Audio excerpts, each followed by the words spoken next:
अस्सलामुअलैकुम, मैं हूं नजीब आलम शेख। आज की ब्लॉगर बैठक में जनाब बड़ी गर्मा गर्म खबरें।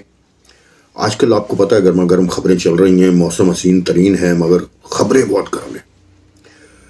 और नवाज शरीफ ने जनाब इमरान खान को पागल करार दे दिया।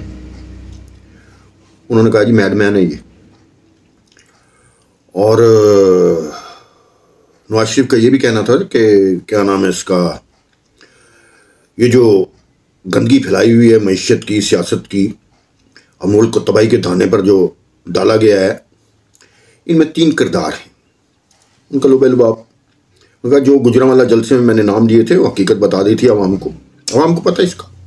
यानी कि जनरल बाजवा, जनरल फैज़ अहमद का नाम लिया था उन्होंने, और इमरान खान तो उन्होंने पागल ही करार दे दिया, पागल मैडमैन। कौमी असम्बली से जनाब 35 बंदे और फड़का दिए गए हैं। राजा परवेज़ अशरफ ने आज जनाब 35 बंदे फड़का दिए हैं कौमी असम्बली से, 70 तादाद हो गई है उनकी। तो इमरान खान को परतू पड़ गया है जनाब, वो कमला दीवाना हो गया है, कहता फरवरी को मैंने जनाब एहतजाज की कॉल देनी है। चलो वो भी देख ले। एक और बड़ी अहम पेशरफ तो ये यार, ये वाकई मैडमैन है। देखे क्या क्या बातें करता है, पहले भी करता रहा है, अब फिर की ये वीडियो लिंक के जरिए जनाब इसने वकीलों से आज खिताब किया है।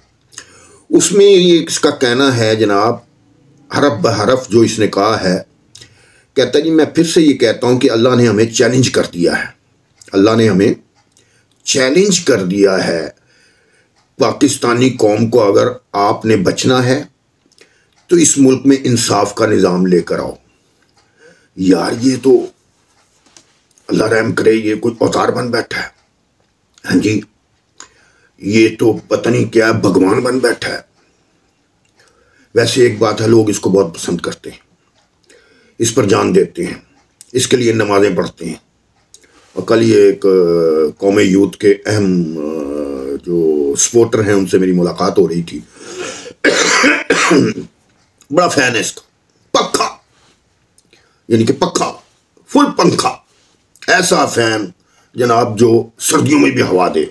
गर्मियों में तो खैर उसने हवा देनी है, सर्दियों में भी ठंडी हवाएं दे, जो मर्जी कह दो। कहता जी इमरान को तो मैं कसम उठाने के लिए तैयार हूं, कुरान उठाने के लिए तैयार हूं मस्जिद में जाके, कि मैं तो जनाब ये बेगुनाह है, ये चोर हो ही नहीं सकता।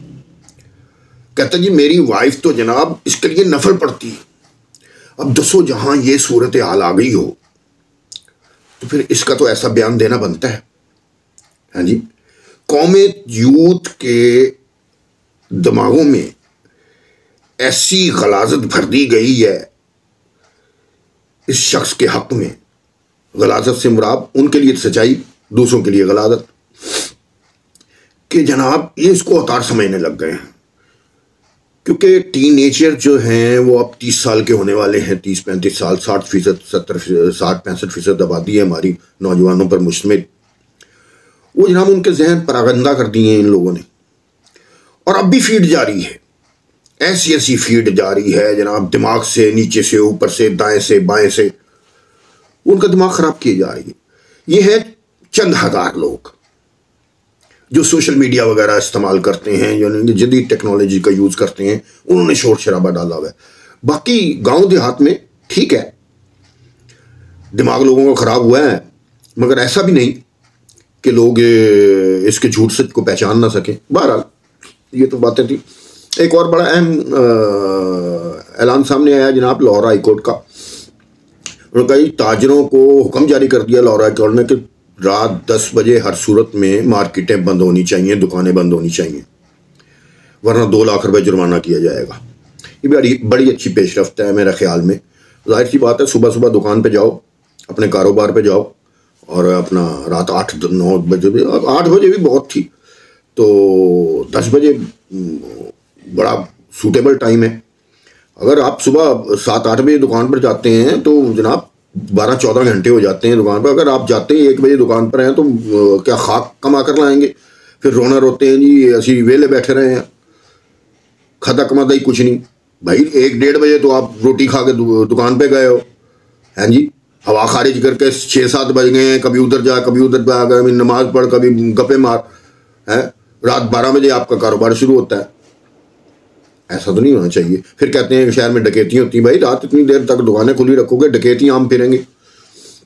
ये बड़ा अच्छा फैसला किया हाई कोर्ट ने, बिल्कुल ऐसा होना चाहिए। इससे बिजली की बचत होगी और भी बहुत सारी यानी कि सहूलियात मैसर रहेंगी कि दिन की रोशनी में जितने काम हो जाते हैं और एक्टिव होकर हो जाते हैं वो रातों में नहीं होते। हम लोगों को आदत पड़ गई है रातों को उल्लू बनने की, तो ये उल्लूपन हमें ख़त्म करना होगा। हमें अगर आगे बढ़ना है, पाकिस्तान को कोई किसी पटरी पे चलाना है, तो कुछ ना कुछ खुद भी तो कदम चुको ना यार। सारा कुछ होना तो ना पाओ घूमता थे। 40 अरब डॉलर के कर्जे लिए जनाब नवाज शरीफ और अपना इमरान खान ने अपने 4.25 साल के दौर में। हाँ जी, 40 अरब डॉलर के 74 सालों में, यह 75वां साल है पाकिस्तान का, 74 सालों में पूरे पाकिस्तान में इतने कर्जा किसी ने नहीं लिया। इनके पूरे अगर मजमुई इज्तिमाई देखा जाए तो वो जनाब कर्जा कहाँ गया?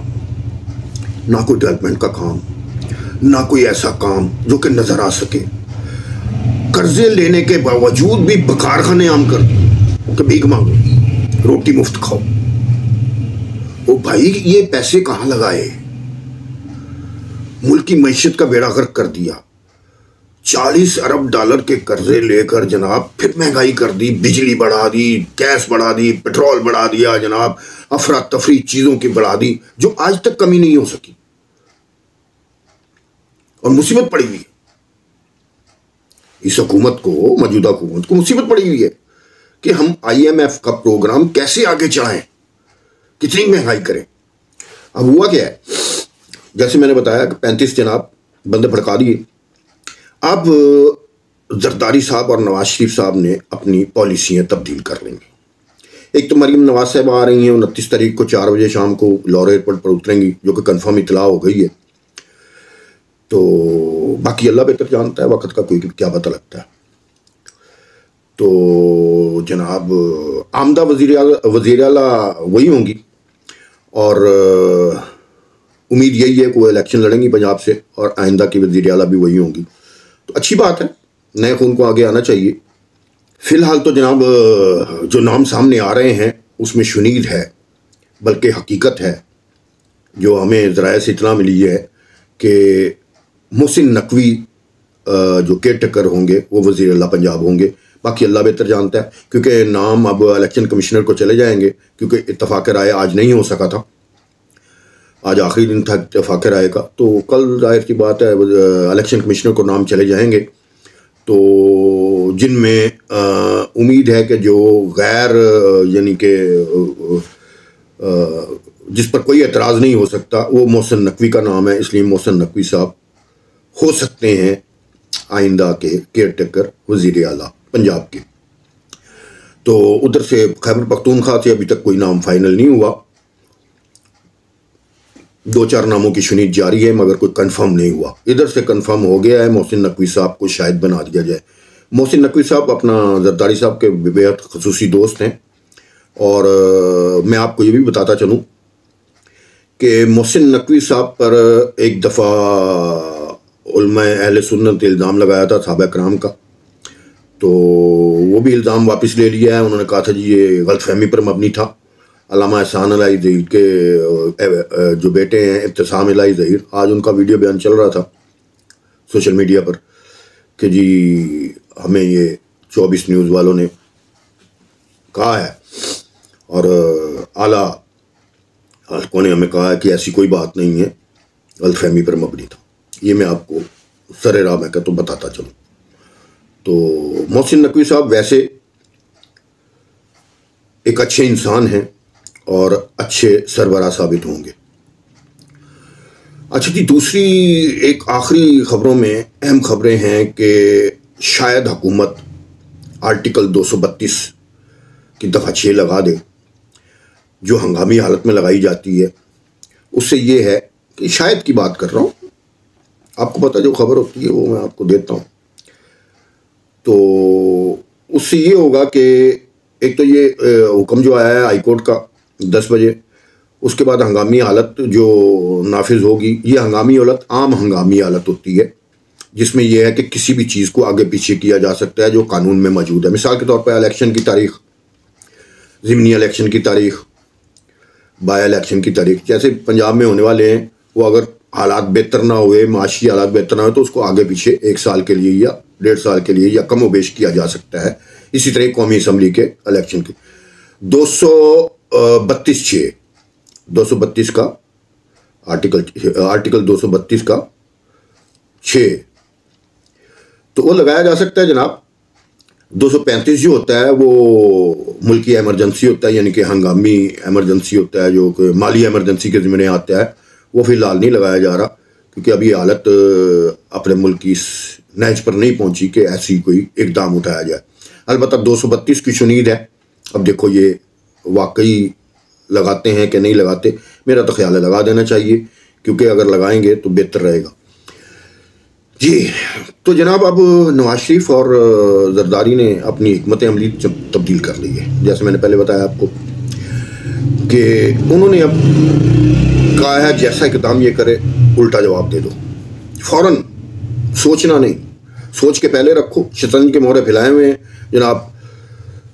उसने अभी सोचा है, असम्बलियों का आने उनका 35 एक निकाल दिए, 35 एक निकाल दिए।